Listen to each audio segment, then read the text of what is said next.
जारी है।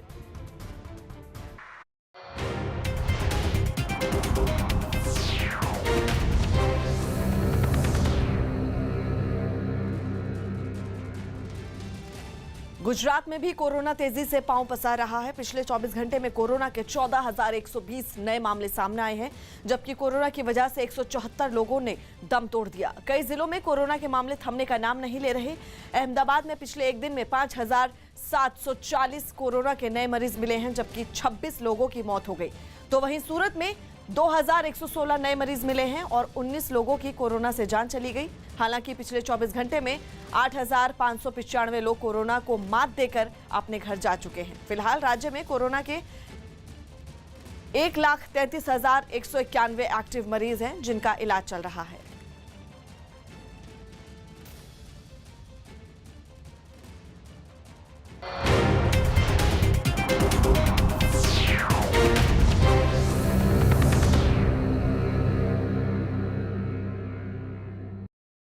देखिए यहाँ कोरोना संभावित लोगों की मदद कैसे होती है। कोरोना की दूसरी लहर को मात देने के लिए जब डॉक्टर्स और एक्सपर्ट्स की तरफ से यह सुझाव दिया जाता है कि सब कोई अपने घरों में रहें, लेकिन कोरोना के खिलाफ लड़ाई फ्रंट से एक तबका लड़ रहा है लगातार, कोरोना वॉरियर्स, और डॉक्टर और हेल्थ केयर वर्कर्स इस लड़ाई में सबसे आगे हैं। मैं नीरज कुमार, न्यूज़ 18 इंडिया से आज एक अस्पताल में हूं नोएडा के, और यहाँ देखेंगे कि कैसे कोरोना के खिलाफ लड़ाई जारी है। दिन रात हेल्थ वर्कर्स यहाँ काम कर रहे हैं। ये जो आप पंक्ति देख रहे हैं, ये लोगों की लाइन देख रहे हैं, ये वो लोग हैं जो यहाँ कोरोना टेस्टिंग कराने पहुंचे हैं और पहले रजिस्ट्रेशन किया जाता है। लेकिन आज बात होगी कोरोना वॉरियर्स की। मरीजों की बात हम लगातार कर रहे हैं, अस्पतालों में बात कर रहे हैं या दूसरे जगहों की बात करते हैं, ऑक्सीजन प्लांट की बात करते हैं, लेकिन आज सिर्फ बात करेंगे कोरोना वॉरियर्स की, हेल्थ वर्कर्स की, जो दिन रात मेहनत करके यहाँ काम कर रहे हैं। अखिलेश, कितने दिनों से आप यहाँ कर रहे हैं काम? जी मैं तो 5 साल हो गए मुझे करते हुए। 5 साल। लेकिन इस तरह का दौर तो पहले नहीं देखा। फर्स्ट टाइम ऐसा दौर जो 1 साल से कंटिन्यू चला आ रहा है। अगर ये प्रिकॉशन अभी नहीं सुधरा तो आगे भयावह हो सकती है। हाँ जी। तो क्या क्या, जैसे आप आते हैं घर से निकलते हैं, डेली आपको पेशेंट से 2-4 होना पड़ता है, तो कैसे अपनी सुरक्षा कैसे करते हैं, घर में लोगों को सुरक्षित कैसे रखते हैं? जो कोविड के प्रिकॉशन है वो तो हम लोग अपनाते ही हैं, और साथ साथ ये भी करते हैं कि पब्लिक अपनी जागरूकता अपनाए और इसको अपनाए ताकि ये फैलने से बचे और खुद सेफ हो और बाकी दुनिया को भी सेफ करें।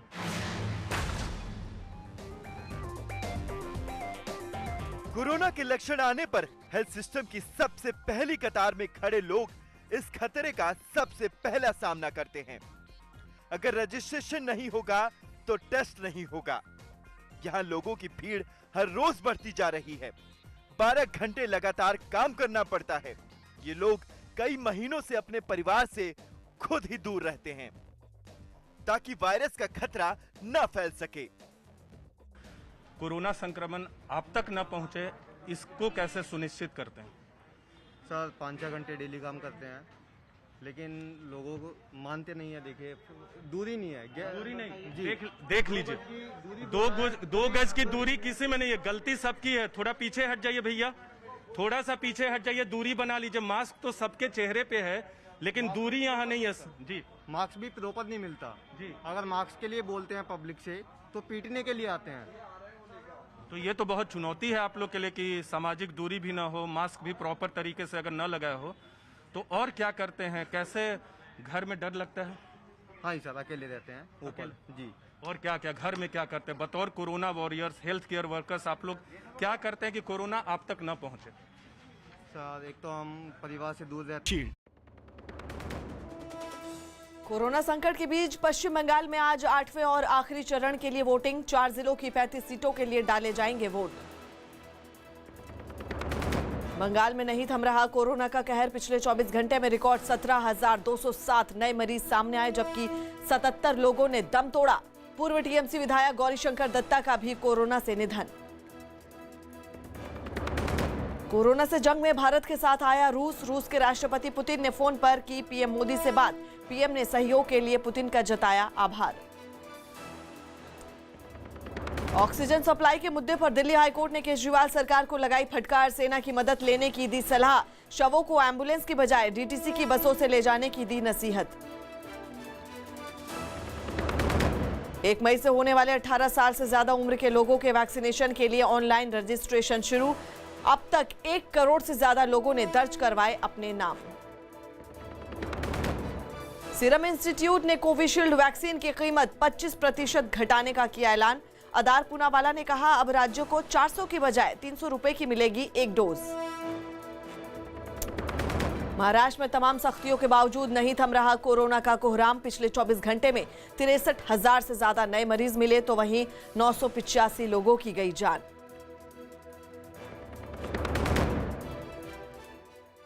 अपनी सुरक्षा बाकी कैसे करते हैं? यहाँ से आप जाते हैं घर में, आपके लिए कितना मुश्किल होता है? भैया हम गर्म पानी से नहाना, हमें जाते ही हम सैनिटाइजिंग करते हैं अपने आप को, फिर सैनिटाइजर डाल के गर्म पानी से ही नहाना होता है हमें। न्यूज 18 ने कोरोना से लड़ने के लिए पहली कतार में खड़े हेल्थ वर्कर्स के कामकाज को लेकर लोगों से बातचीत की। हालांकि आजकल अस्पतालों में भीड़ ज्यादा है, लेकिन काम के दबाव के बावजूद हेल्थ वर्कर अपनी जिम्मेदारियां निभा रहे हैं। कैसा ये लोग काम कर रहे हैं, हेल्थ केयर वर्कर्स हैं जो इस दौर में, महामारी के दौर में? काम तो आप देख ही रहे हैं, जैसे वहाँ पे लाइन लगी है और वहाँ पर सुबह से ही बैठे हुए हैं। हालांकि मैं भी सुबह से आया हूँ 8 बजे से, लेकिन 8 बजे से लेकर कंटिन्यूअसली वो लोग लगे हुए हैं जो भी हेल्थ केयर वर्कर्स हैं। हालांकि पूरा सिस्टम जो है हेल्थ केयर वर्कर्स के बेसिस पे ही चल रहा है, क्योंकि अगर ये सपोर्ट नहीं करेंगे तो बेसिकली हम जैसे पेशेंट कहाँ पे जाएंगे।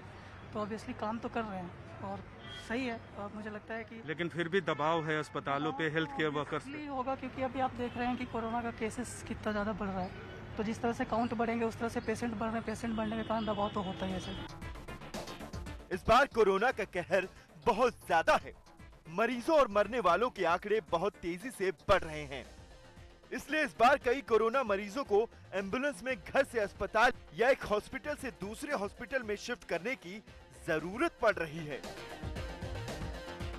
न्यूज 18 ने हेल्थ सिस्टम से जुड़ी इस इमरजेंसी सेवा में दिन रात मरीज लाने ले जाने वालों से बातचीत की। आप लोग जान हथेली पे रख के ये काम दिन भर करते हैं, कैसे करते हैं? आपको कोविड पेशेंट को शिफ्ट भी करना होता होगा, आप जिनकी डेथ होती है उनको भी श्मशान घाट लेके जाते हैं, तो कैसे काम करते हैं आप लोग? सर हम अभी तो नहीं हैं, लेकिन हम जब जाते हैं शिफ्ट करते हैं तो सारा अपना किट पहन के पूरा किट वेट पूरा फुल सेफ्टी के अनुसार अपना काम करते हैं। ऐसे वक्त में जब लगातार लोगों की डेथ हो रही है, मरीजों की संख्या बढ़ रही है, श्मशान घाट में आप जाते ही हैं, क्या आपको दर्द?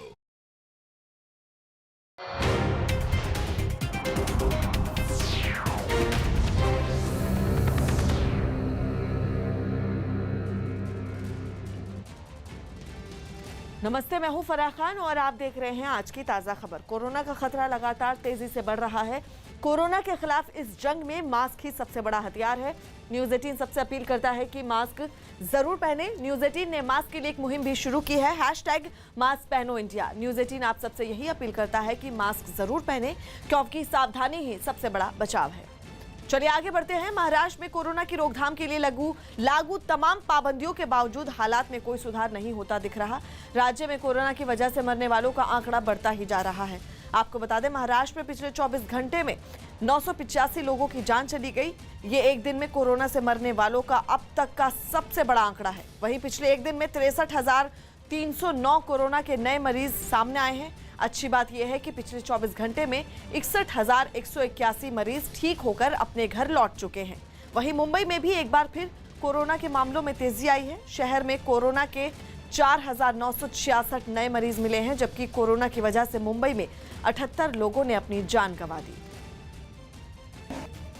पुलिसकर्मियों को कोरोना से बचाने के लिए दिल्ली के अलीपुर इलाके के थाने में भाप लेने की मशीन लगाई गई। डॉक्टरों का भी सुझाव है कि कोरोना से बचने के लिए भाप लेना काफी फायदेमंद है, और यही वजह रही कि थाने में भाप लेने की मशीन लगा दी गई ताकि बाहर निकलने वाले पुलिस वाले कोरोना के खतरे से बचे रहें।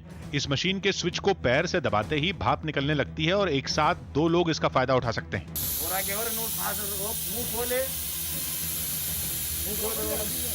पुलिस वालों ने खुद इसका इस्तेमाल करने के साथ ही वहां आने वाले लोगों को भी इस मशीन से भाप दिलवाई। हम स्वस्थ रहेंगे तभी हम पब्लिक की मदद कर पाएंगे। कोरोना से बचने की इसी तरह की एक तस्वीर मध्य प्रदेश के मंडला से भी सामने आई, लेकिन वहां पुलिस वालों ने इसके लिए देसी जुगाड़ निकाला। उन्होंने प्रेशर कुकर की सीटी से एक पाइप को जोड़कर भाप लेने का उपाय किया।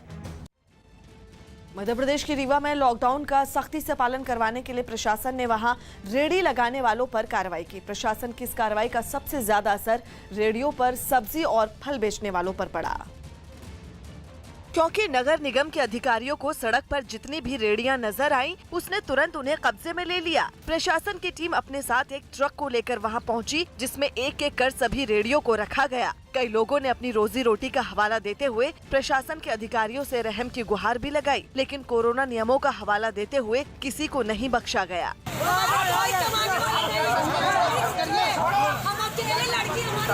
इस कार्रवाई के दौरान कुछ लोगों के साथ नगर निगम के कर्मचारियों की हल्की धक्का मुक्की भी हुई। रीवा के कई इलाकों में लॉकडाउन का पालन करवाने के लिए पूरे दिन नगर निगम ने अभियान चलाया और कई रेहड़ी वालों पर कार्रवाई की।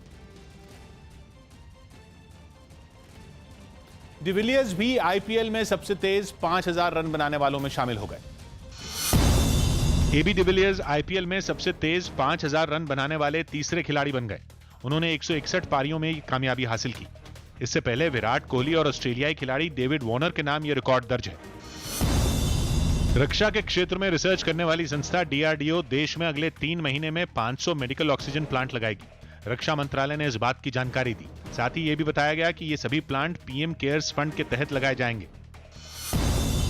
गुजरात के सूरत में 105 साल की एक बुजुर्ग महिला ने कोरोना को मात दी और स्वस्थ होकर अस्पताल से अपने घर लौट आई। हॉस्पिटल में गई, 9 दिन में उसने कोरोना को वफा दिया। दिल्ली में लागू लॉकडाउन के दौरान कुछ लोगों ने आईटीओ के पास झुग्गियों में खाने के पैकेट बांटे। पहले राशन की किट हमने डिस्ट्रीब्यूट करी थी यहाँ पे, फिर उसके बाद सब्जियों की किट डिस्ट्रीब्यूट करी थी। तो एक ब्रेकफास्ट टाइप का है, जो बच्चे बहुत हैं यहाँ पर, ये उन लोगों के लिए है। मुंबई के कुछ वैक्सीन सेंटर पर टीके खत्म होने की वजह से अभियान को रोकना पड़ा, जिसकी एक तस्वीर बीकेसी सेंटर से सामने आई, जहां पोस्टर लगाकर लोगों को टीके खत्म होने की सूचना दी गई। ऐसे में सुबह से ही टीका लगवाने के लिए वहां पहुंचे लोगों ने नाराजगी जताई। मिल ही नहीं रहा है, किधर भी। मेन प्रॉब्लम है कि कोई जवाब नहीं देते लोग के मिलेगा नहीं मिलेगा। सेकंड डोज है, बोला कि आ जाओ, तो आ गए, तो अभी तो कोई है ही नहीं। कमोबेश ऐसी ही तस्वीर गोरेगांव इलाके के एक वैक्सीन सेंटर से भी सामने आई। वहां पर भी टीके का स्टॉक खत्म होने पर अभियान को रोक दिया गया।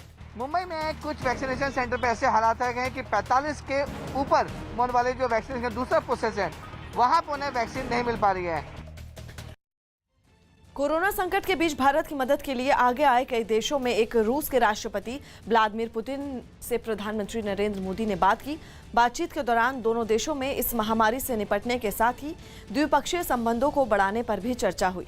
रूस के राष्ट्रपति पुतिन ने कोरोना के खिलाफ जंग में भारत को हर संभव मदद देने का भरोसा दिया। रूसी राष्ट्रपति पुतिन ने पीएम मोदी को भरोसा दिया कि कोरोना के खिलाफ लड़ाई में वो भारत के साथ हैं।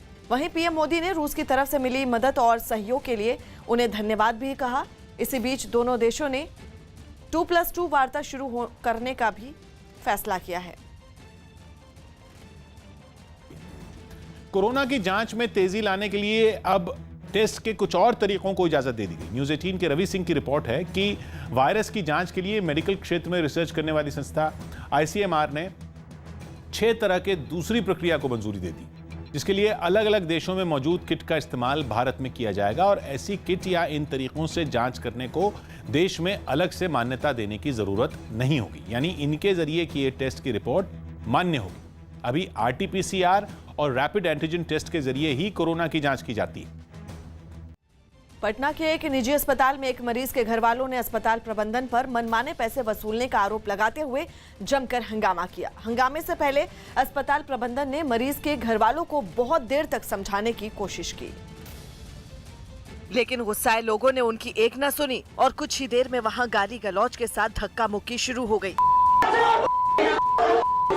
मरीज के घर वाले अस्पताल के कर्मचारियों से उलझ गए। उनके गुस्से को देखते हुए अस्पताल के कर्मचारी वहां से पीछे हट गए। इसके बाद भी भीड़ में शामिल एक शख्स ने वहां रखी एक ईंट से हमला करने की कोशिश की। मनमाने पैसे वसूलने के आरोपों पर अस्पताल के अंदर बहुत देर तक हंगामा चलता रहा। यहाँ पे लाकर एडमिट करवाएं, मनमाना पैसा वसूल रहे थे लोग। हालांकि अस्पताल प्रबंधन ने इस तरह के आरोपों को सिरे से नकार दिया। रिसेप्शन के स्टाफ ने बोला कि आप कुछ बिल जमा कराइए, तो बिल के बाद पर वो लोग भड़क गए। हंगामे की खबर मिलने पर पुलिस भी वहां पहुंची और गुस्साए लोगों को समझा बुझाकर शांत करवाया। अभिनेता अल्लू अर्जुन को कोरोना हो गया। दक्षिण भारतीय फिल्मों के अभिनेता अल्लू अर्जुन की कोरोना रिपोर्ट पॉजिटिव आई, जिसके बाद उन्होंने खुद को घर में सबसे अलग कर लिया। उन्होंने सोशल मीडिया के जरिए इसकी जानकारी दी। साथ ही उन्होंने अपने संपर्क में आए लोगों से भी कोरोना जांच करवाने की अपील की। दिल्ली के रामलीला मैदान में कुछ वक्त के लिए कोविड केयर सेंटर बनाने की तैयारी शुरू हो गई, जहां कोरोना मरीजों के लिए 500 आईसीयू बेड का इंतजाम किया जाएगा। इस कोविड केयर सेंटर को लोकनायक अस्पताल के साथ जोड़ा जाएगा, यानी कि अगर यहाँ का कोई मरीज गंभीर स्थिति में है तो उसको लोकनायक अस्पताल में ले जाया जा सकेगा। यूपी के मिर्जापुर में एक मकान की छत गिर गई, जिसके मलबे में दबकर एक ही परिवार के 5 लोगों की मौत हो गई।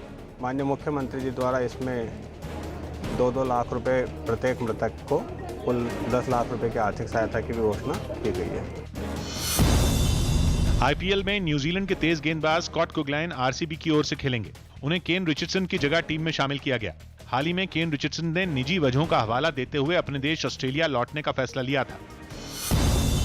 कोरोना की नई लहर से जूझ रहे दिल्ली वालों की मदद के लिए बीजेपी युवा मोर्चा के कार्यकर्ताओं ने भी मोर्चा संभाल रखा है। इन लोगों ने होम आइसोलेशन में रह रहे कोरोना मरीजों के घरों तक फ्री खाना पहुंचाने का अभियान शुरू किया।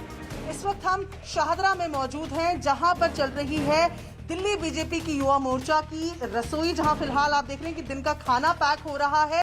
बीजेपी युवा मोर्चा के लोगों ने बताया कि ऐसी ही करीब 18-20 रसोइयां दिल्ली में चल रही हैं, जहां से लोगों को खाना पहुंचाया जा रहा है। साथ ही जरूरतमंदों तक ऑक्सीजन सिलेंडर भी पहुंचाए जा रहे हैं। हमने कोरोना पीड़ितों की लिस्ट बना रखी है और हम घर घर जाकर डिस्ट्रीब्यूट करते हैं। एक तरफ बंगाल में चुनाव अपने आखिरी पड़ाव पर हैं, तो वहीं राज्य में कोरोना का कहर दिन पर दिन बढ़ता जा रहा है। राज्य में पिछले 24 घंटे में कोरोना के रिकॉर्ड मामले सामने आए। पिछले एक दिन में 17,207 कोरोना के नए मरीज मिले, जबकि कोरोना की वजह से 77 लोगों की मौत हो गई। राज्य में कोरोना की वजह से अब तक 11,000 से ज्यादा लोगों की मौत हो चुकी है। राज्य में 1,05,812 एक्टिव केस हैं, जिनका अलग अलग अस्पतालों में इलाज चल रहा है।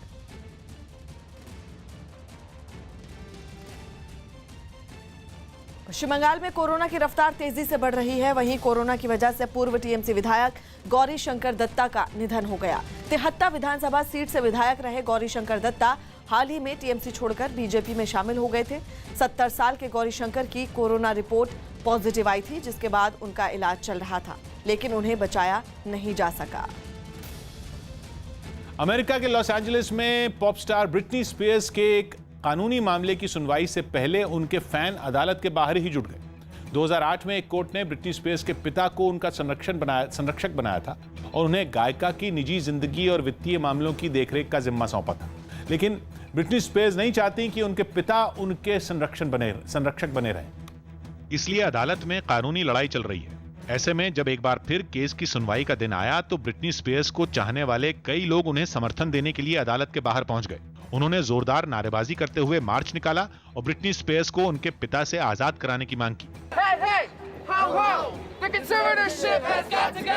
ब्रिटनी स्पीयर्स की एक फैन तो वर्जीनिया से 4000 किलोमीटर से ज्यादा का सफर तय करके लॉस एंजलिस पहुंची और मीडिया के सामने ही उसने अपना सिर मुंडवा लिया। वहीं सामने आई एक तस्वीर में ब्रिटनी स्पीयर्स की एक समर्थक तो ऐसे बन ठनकर प्रदर्शन में पहुंची नजर आई कि वो हूबहू उनकी ही तरह दिखी। यूपी के गोरखपुर में एक अस्पताल के कर्मचारियों पर कुछ लोगों ने मारपीट का आरोप लगाते हुए हंगामा किया। बताया गया कि 2 दिन पहले अस्पताल में एक कोरोना मरीज की मौत हो गई थी, जिसके बाद उसके घर वालों के साथ पैसों के लेन देन पर हंगामा शुरू हुआ और कोरोना से जान गंवा चुके मरीजों के घर वालों ने आरोप लगाया कि अस्पताल के कर्मचारियों ने बहस करने के बाद उनके साथ बुरी तरह मारपीट की। अस्पताल प्रबंधन पर मारपीट का आरोप लगाने वाले शख्स के कपड़े फटे हुए नजर आए और इसके सिर से खून बहता दिखा। उसके साथ एक महिला भी थी, जिसने इस मामले में पुलिस पर लापरवाही बरतने का आरोप लगाया। हालांकि पुलिस बहुत देर तक उन लोगों को समझाती रही और उसने आरोपियों के खिलाफ कड़ी कार्रवाई का भरोसा दिया। हम कहाँ करेंगे, हम नहीं करेंगे मेरे बात। आप सब कुछ अपना करना चाह रही हैं। पीड़ित परिवार के समर्थन में अस्पताल के बाहर काफी लोगों की भीड़ भी जुटी। भीड़ में शामिल ज्यादातर लोगों ने अस्पताल के कर्मचारियों पर कार्रवाई की मांग की। वहाँ से मारते हुए खींचते हुए सब लेके आए, 4 जेल से 1 लेडीज थी, सब मिलकर हमारे। बहुत देर तक चले हंगामे के बाद पुलिस ने कार्रवाई का भरोसा देते हुए किसी तरह मामले को शांत करवाया। मुंबई में कोरोना संकट से जूझ रहे किन्नरों को मदद पहुंचाने की मुहिम शुरू की गई। कोरोना की वजह से बिगड़ते हालात का किन्नर समाज के लोगों की रोजी रोटी पर भी बुरा असर पड़ा। ऐसे में इन लोगों की मदद के लिए किन्नर मां नाम का एक संगठन आ गया है। किन्नर समाज की सलमा इस संगठन के तहत जरूरतमंदों तक खाने पीने का सामान पहुंचाने का काम कर रही हैं। तस्वीरों में सलमा खाने पीने की चीजें और दूसरे जरूरी सामान की पैकिंग करवाती नजर आई। इसके लिए उनके साथ कई लोगों की टीम इस काम में जुटी दिखी। बताया गया कि ये सामान सिर्फ किन्नर समाज के लोगों को नहीं बल्कि दूसरे जरूरतमंदों तक भी पहुंचाया जाता है। जिनका नाम लोग सुनना पसंद नहीं करते, वो अपने समाज के साथ साथ उन लोगों की भी मदद करते हैं जो जरूरतमंद हैं। सलमा ने बताया कि उनकी टीम रोजाना महाराष्ट्र के अलग अलग इलाकों में मुश्किल में घिरे लोगों तक राशन पहुंचाने का काम कर रही है। महाराष्ट्र के कोने कोने तक हमने राशन की सुविधाएं पहुंचाने की कोशिश की। खाने पीने के सामान के अलावा लोगों को मास्क भी दिए जा रहे हैं। इस दौरान सोशल डिस्टेंसिंग और दूसरे नियमों का भी ख्याल रखा जा रहा है। कोरोना वैक्सीनेशन का तीसरा चरण शुरू होने से पहले वैक्सीन की कीमतों को लेकर बड़ी खबर आई है। सीरम इंस्टीट्यूट ने राज्यों को दी जाने वाली कोविशील्ड वैक्सीन की कीमत कम कर दी है। सीरम इंस्टीट्यूट के सीईओ अदार पूनावाला ने बताया कि कोविशील्ड की कीमत में 25% की कटौती की गई है। इससे राज्यों को काफी राहत मिलेगी। उन्होंने कहा कि अब राज्यों को वैक्सीन का एक डोज 400 रुपए की जगह 300 रुपए में दिया जाएगा। कोरोना मरीजों में लगातार हो रही बढ़ोतरी को देखते हुए केंद्र सरकार ने फिर राज्यों को दिए गए निर्देशों को सख्ती से लागू करने को कहा। न्यूज़ 18 के रवि सिंह की रिपोर्ट है कि अपने आदेश में सरकार ने साफ कर दिया, अगर नियमों का पालन नहीं हुआ तो मौजूदा संसाधन भी कम पड़ जाएंगे। इसलिए महीने भर को ध्यान में रखकर अस्पतालों और इलाज की व्यवस्था पर जरूरी कदम उठाएं। खासकर उन जिलों में जहां मरीजों की संख्या अधिक है या जहां आईसीयू या ऑक्सीजन वाले बेड 60% से ज्यादा भर चुके हैं। केंद्र ने राज्यों से कहा है कि ऐसी हालत में इन इलाकों में 14 दिनों तक के लिए मिलने जुलने या समारोह में शामिल होने पर प्रतिबंध लगाया जाए और इन इलाकों में कड़ाई के लिए जो भी फैसले लेने हो वो राज्य सरकार ले।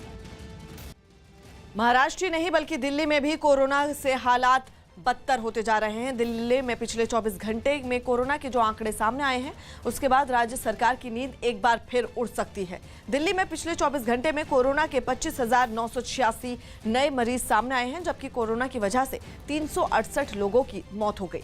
वहीं पिछले एक दिन में 20,458 मरीज ठीक होकर अपने घर लौट चुके हैं।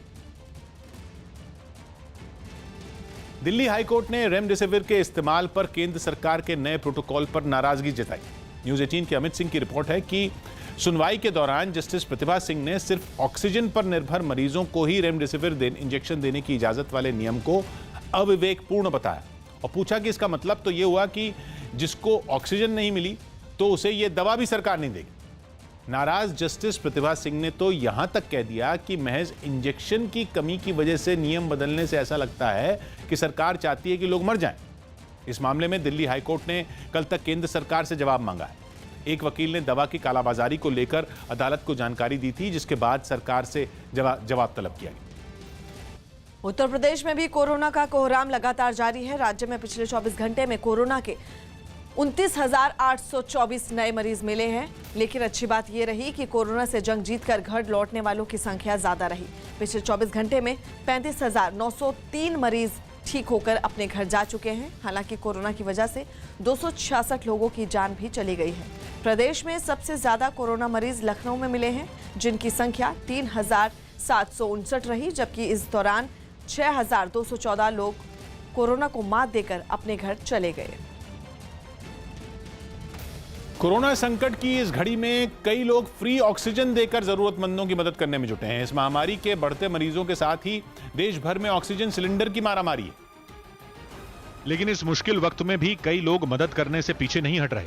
लोगों की जान बचाने की ये मुहिम जम्मू में भी नजर आई, जहां कोरोना मरीजों को न केवल फ्री में ऑक्सीजन दी गई बल्कि उन्हें एम्बुलेंस से अस्पताल भी पहुंचाया गया। अभी देखिए ऑक्सीजन लगा दी और ये गाड़ी अभी जहां से मूव कर जाएगी, ये लेके निकलेंगे हॉस्पिटल की ओर।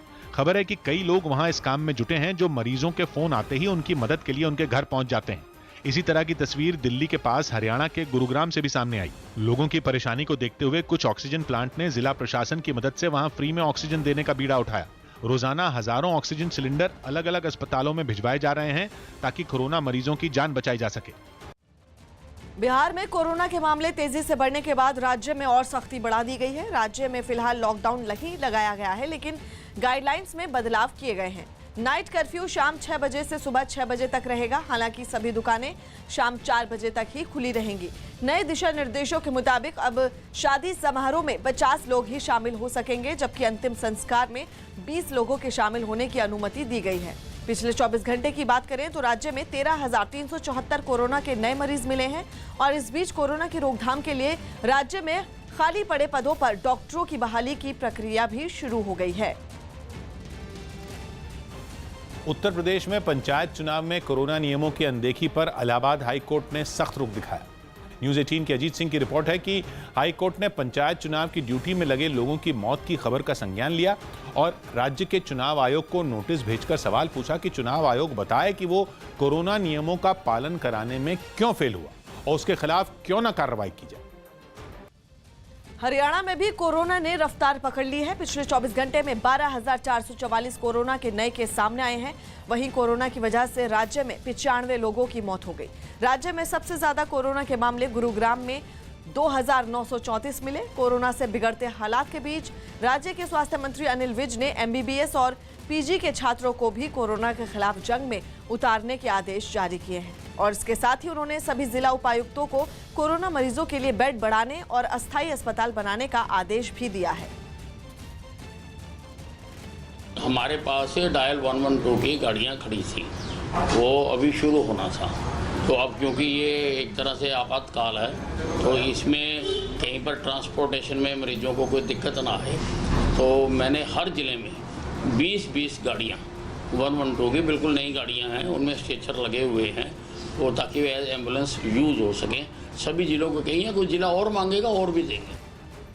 ग्रीस की राजधानी एथेंस में कोरोना काल में लोगों को वैक्सीन की अहमियत समझाने के लिए एक बेकरी ने अनोखा तरीका अपनाया। ग्रीस में इस रविवार को ईस्टर है, ऐसे में बेकरी मालिक ने ईस्टर की पहचान माने जाने वाले ईस्टर बनी इस तरह से बनाया कि पेट पूजा भी हो जाए और लगे हाथ लोगों को संदेश भी मिले। इसके लिए बेकरी में चॉकलेट के खरगोश यानी ईस्टर बनी बनाए गए जिनके हाथ दस्तानों से और मुंह मास्क से ढके नजर आए। दस्ताने और मास्क भी ऐसे मीठे कि वो भी खाए जा सकें, लेकिन इसके बाद तो सिरिंज को चॉकलेट में डुबोकर ईस्टर बनी के हाथों में ही थमा दिया गया।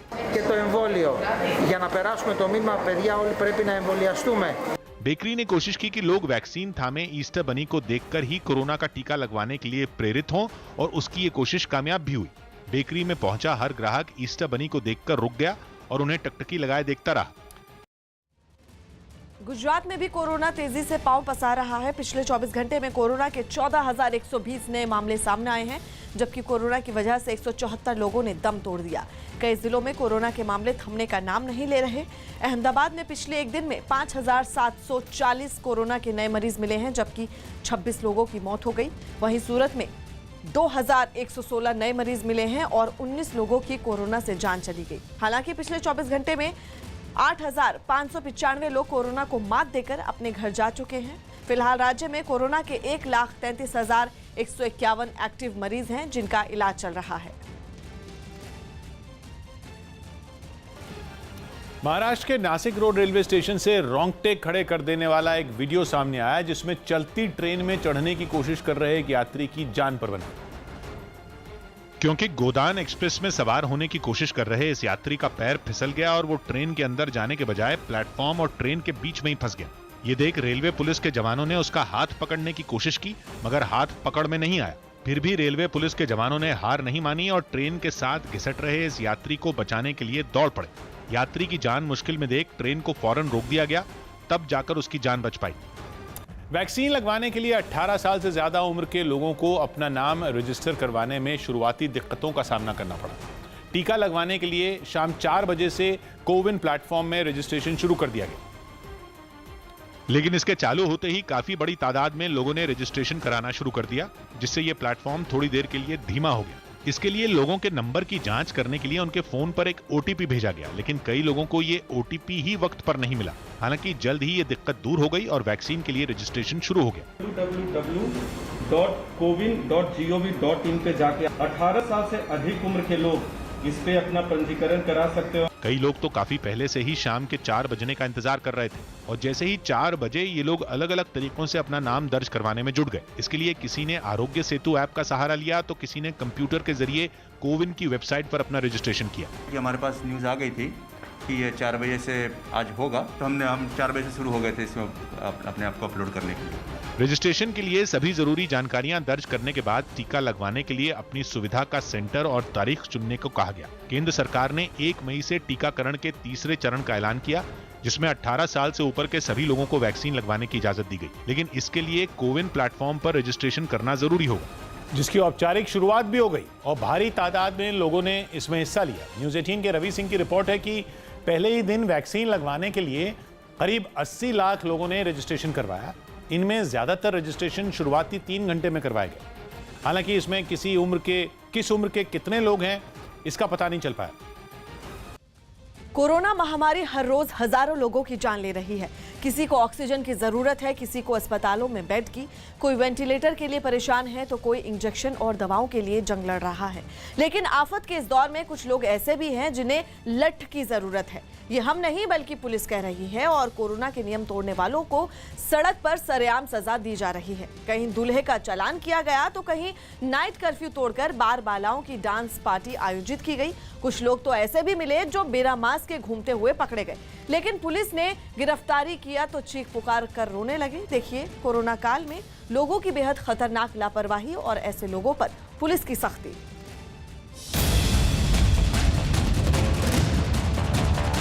अरे किच्छु होगा नहीं।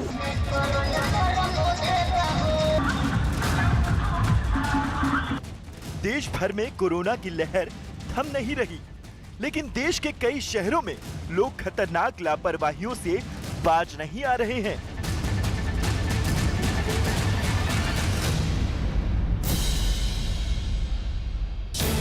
मध्य प्रदेश के देवास में लॉकडाउन नियमों का उल्लंघन करने पर दूल्हे का चालान काट दिया गया। देवास में शादी के लिए जा रहे दूल्हे की गाड़ी को सयाजी गेट थाने की पुलिस ने रोका। पुलिस वालों ने चेकिंग की तो दूल्हे की गाड़ी में 4 लोग सवार थे। फिलहाल गाड़ी में ड्राइवर के साथ पीछे बैठकर सिर्फ 2 लोगों को जाने की इजाजत है। पुलिस ने दूल्हे को कार से उतारा और चालान काटा। चलिए रसीद कटवाइए। कोरोना के काल में आप लोगों ने और कितने लोग इकट्ठे किए थे घरों में? घरों में कितने इकट्ठे किए थे? 4 तो यही घूम रहे हो। देवास पुलिस के मुताबिक कोरोना की वजह से सभी तरह के सामाजिक सांस्कृतिक कार्यक्रम यहां तक कि शादी की भी इजाजत नहीं है। इसलिए जो भी लॉकडाउन के नियमों को तोड़ता मिला, पुलिस ने उसे सड़क पर ही या तो चालान काटा या फिर उठक बैठक लगवाई। चलिए 10 कान पकड़ो। हाँ चलिए दीजिए दूल्हे के साथ जो कान में 10। देवास पुलिस ने कोरोना नियम को तोड़कर बेवजह घूमने वालों के लिए अस्थायी जेल भी बनाई है। दूल्हे राजा जो है सांवेर से आ रहे थे और बिना किसी कारण के यहाँ से जाते हुए पाए गए थे। उनसे 1000 रुपये उनका जुर्माना किया गया है, उनसे जुर्माना वसूल किया गया है। बिहार में कोरोना मरीजों का आंकड़ा आंधी की तरह रफ्तार से बढ़ रहा है, लेकिन यहाँ के औरंगाबाद जिले में नाइट कर्फ्यू तोड़कर डांस पार्टी हो रही है।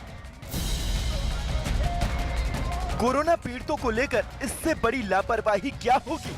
जिस दौर में लोग महामारी से परेशान लोगों की मदद कर रहे हैं, घरों में रहकर कोरोना नियमों का पालन कर रहे हैं, उस दौर में औरंगाबाद के दाऊद नगर में बार बालाओं की डांस पार्टी आयोजित की गई।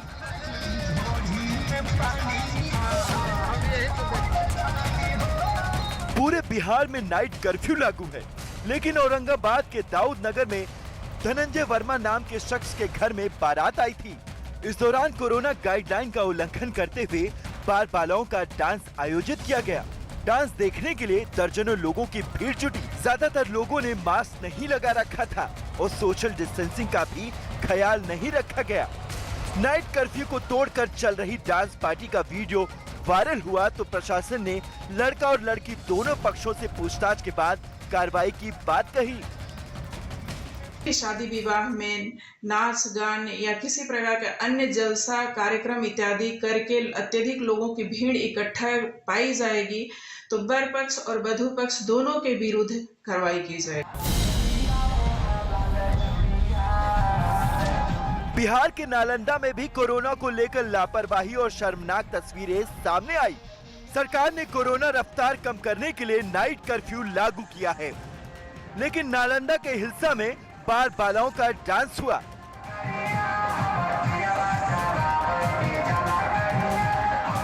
स्थानीय पुलिस के मुताबिक नालंदा में रामपुर पंचायत के मुखिया शिव कुमार ने बाल बालाओं से डांस करवाया। इस दौरान करीब 100 लोगों से ज्यादा लोगों की भीड़ जुटी। इस भीड़ में शायद ही किसी ने मास्क लगाया हो। लोग एक दूसरे के करीब बैठे नजर आए। ऐसे ही आयोजन से कोरोना वायरस को रफ्तार मिलती है। जब तक ऐसी लापरवाही होती रहेगी तब तक कोरोना को रोकना मुमकिन नहीं है।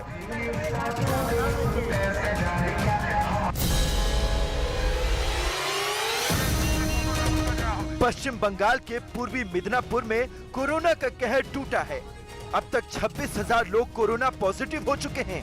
ऐसे में पुलिस को बेवजह घूमने वाले लोगों पर सख्ती करनी पड़ रही है। सड़कों पर गश्त के दौरान पुलिस को कुछ ऐसे लोग भी मिले जो बिना मास्क के घूम रहे थे। उनमें से एक युवक को पुलिस ने हिरासत में ले लिया। जो युवक थोड़ी देर पहले ही बिना मास्क के घूम रहा था, वो पुलिस की गिरफ्त से बचने के लिए पूरी ताकत लगाते हुए रोने लगा।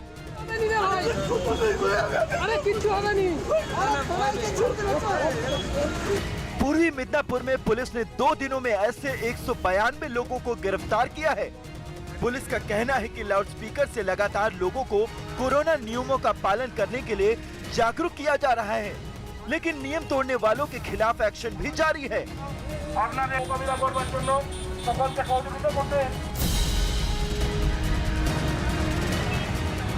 कोरोना ने तेलंगाना को बेहाल रखा है। 24 घंटे में 10,000 से ज्यादा मरीज और 92 लोगों की मौत के बावजूद चुनावी बाइक रैली निकाली गई।